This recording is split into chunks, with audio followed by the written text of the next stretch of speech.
계속해서 해외 코로나19 피해 상황 알아보겠습니다. 지금 가장 큰 피해 상황을 보이고 있는 미국과 유럽 상황을 중심으로 알아보겠는데 국제부 조수연 기자 나와 있습니다. 안녕하십니까? 안녕하세요. 예, 먼저 미국 상황부터 좀 살펴보도록 하죠. 최근에 환자들 증가 추세는 어떻습니까? 네, 어제에 이어 오늘도 미국의 신규 확진자는 2만 명대로 집계되고 있습니다. 전체적으로 비슷한 수준을 유지하면서 소폭 감소하는 추세입니다. 미국은 50개 주로 이루어진 연방 국가다 보니 하루하루 연방 정부의 종합 발표는 나오지 않고 있는데요. AP통신이 자체 분석 결과를 내놓았습니다. 지난달 13일 기준으로 신규 환자 발생률, 즉 기준 시점까지 닷새간 평균치가 10만 명당 9.3명에서 지난달 4일에는 8.6명으로 감소했다고 분석했습니다. 하지만 최대 감염 지역인 뉴욕을 제외하면 10만 명당 6.2명에서 7.5명으로 올랐습니다. 한마디로 미국에서 코로나19 감염자가 감소하고 있는 것은 착시 현상일 수 있다는 경고로 해석됩니다. 또 존스홉킨스 보건안보센터에서도 최근 상황에 대한 분석이 나왔는데요. 주별로 경제활동 재개에 속도를 내는 가운데 백악관의 재가동 기준을 모두 충족한 주는 아직 하나도 없다는 지적입니다. 신규 환자 수가 최소 2주간 감소하는 첫 번째 요건을 충족한 주는 일부 있습니다만 모든 신규 환자에 대한 접촉자 추적 그리고 모든 의심 증상자에 대한 진단 검사 등 나머지 세 요건까지 모두 맞춰야 한다는 겁니다. 네, 코로나19와 관련된 것으로 의심되고 있는 어린이 가와사키병 환자가 유럽에 이어서 미국에서도 발생하고 있다고요? 네, 앞서 영국과 이탈리아, 스페인 등 일부 유럽 국가에서 처음으로 어린이 가와사키 증상 환자가 보고가 됐는데요. 최근 미국에서도 비슷한 사례가 늘고 있습니다.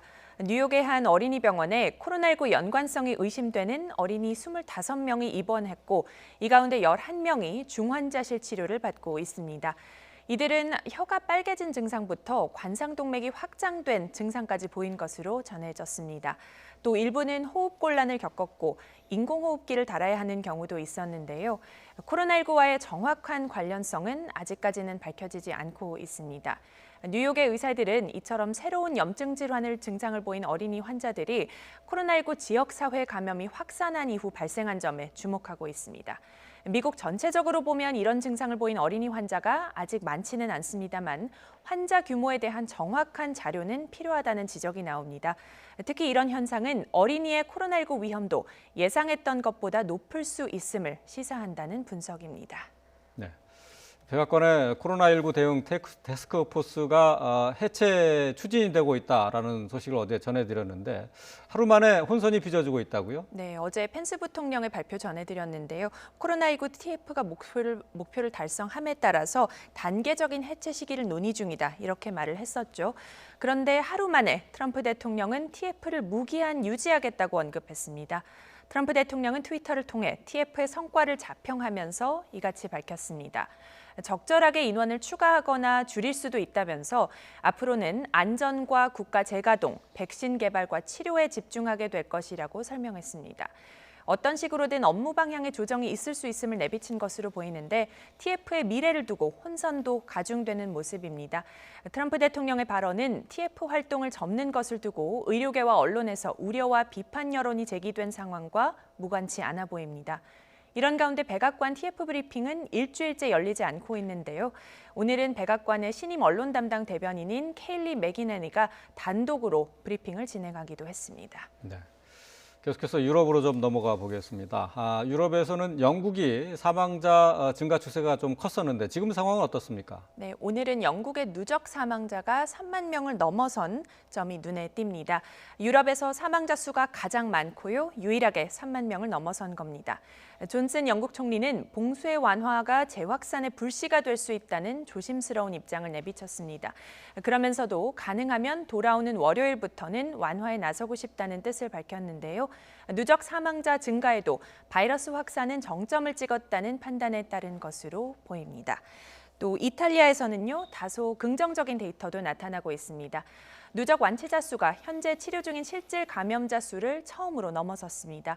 월도미터의 실시간 집계를 보면 지금까지 9만 3천여 명이 완치됐고 이 가운데 9만 3천여 명이 완치됐고 이와 별도로 9만 1천여 명이 치료 중으로 분류되고 있습니다. 네.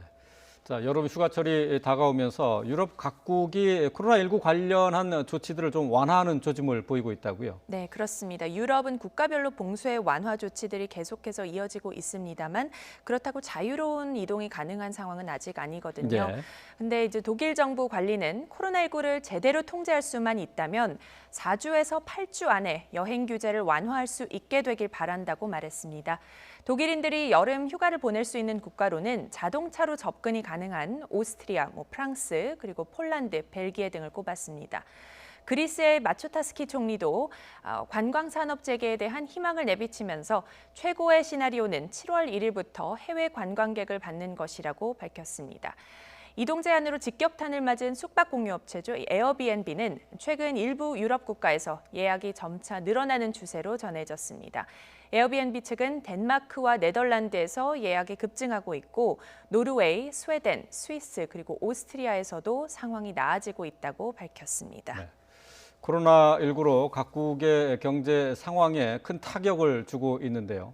유럽도 역시 마찬가지입니다. 그 우울한 전망이 계속 나오고 있죠. 네, 이전에도 사실 여러 국제기구의 전망이 나왔었는데요. 이번에는 유럽연합 집행위원회입니다. EU 집행위는 올해 유럽 경제가 코로나19 영향으로 사상 최악의 침체를 기록할 것이라고 밝혔습니다. EU의 GDP는 7.4%, 유로존의 GDP는 7.7% 감소할 것으로 내다봤는데요.